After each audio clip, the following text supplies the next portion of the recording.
On today's IRS tax refund update, with over a month having passed since the tax filing deadline, we will take a look at the latest developments, including the latest numbers released from the IRS on the remaining tax return backlog. And from there, checking in on those 570 and 971 tax transcript codes, as well as top notices the IRS is sending out to tax filers who are still encountering delays as well as adjusted tax refunds. Now, starting off with the latest as tax return processing remains ongoing, with those tax refunds going out on a weekly basis. And as a reminder for those encountering topic code 152, like seen here when checking the status of their refund status results, this is a normal code, and one you are likely to see indicating your tax return is currently being processed. And it is also common for many who have this code to eventually see it disappear with no code being shown in the refund status results, as seen on the far left. And again, that does not indicate any issue with your tax return. However, if you are seeing tax topic 151, that does indicate a potential issue and most likely a refund adjustment as a result.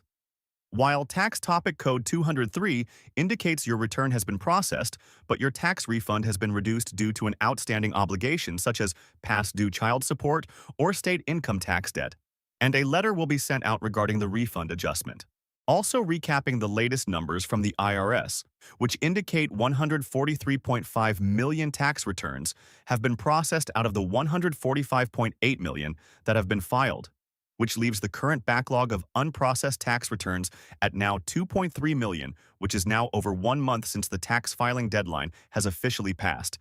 And the numbers indicate that tax refund delays for many will continue into the summer months and into the fall. We are still continuing to hear from viewers who are experiencing tax refund delays that are encountering codes 570 and 971 on their tax transcripts. And as previously reported, there are multiple reasons why this could be happening, including the IRS still needing to verify wage information. Or they have or will be requesting documentation from the tax filer from tax statements to dependent documentation when it comes to those claiming particular tax credits, such as the Earned Income Tax Credit or Child Tax Credit. Now, if you are encountering these codes, do let us know in the comments section below the dates that appear next to these codes, as well as the letter number that appears under the 971 code. And in the example of this transcript, the letter number is CP05,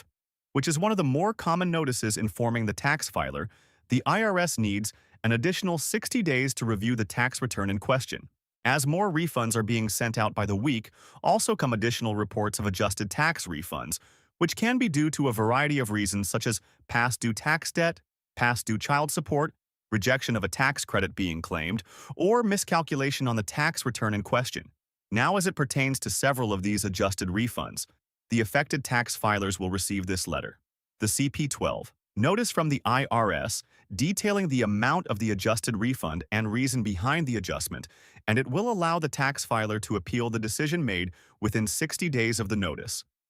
However, if there is no appeal, you should receive that refund usually around 6 weeks. Recapping some of the top notices that will be sent out by the IRS this tax season, including IRS Letter 2644C, also known as the 30-day notice, which is sent by the IRS to impacted tax filers that the processing of their tax return is taking additional time. And a major reason for this letter being sent out is the IRS still needs to review the tax information provided by the tax filers, employer-specifically wage information, so they can match what your employer reported and compare it to your return for accuracy. And it is not uncommon to receive several of these letters while waiting for your return to be processed and refund issued. Another letter is from the CP05 series of notices, which is when the IRS is requesting additional documentation from you,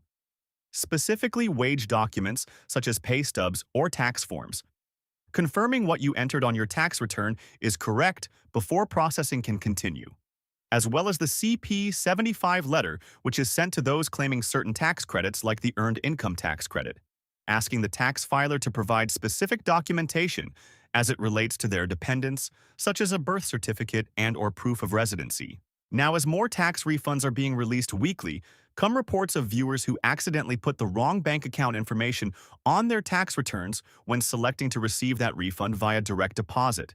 And if you're impacted by this, do note, once your return has been accepted, You cannot go back and change your banking information and must wait for the IRS to send that direct deposit out. And from there, the bank in question will return that refund as rejected back to the IRS, where it will appear under the 841 code on your tax transcript, after which time the IRS will mail you out a paper check to the address on file within 4 to 6 weeks of receiving that refund back. Let us know in the comment section below about your ongoing tax issue. In the meantime, we will keep monitoring the situation for further developments, so make sure to click on the thumbs up and subscribe button below for future updates on this channel, and thanks for watching.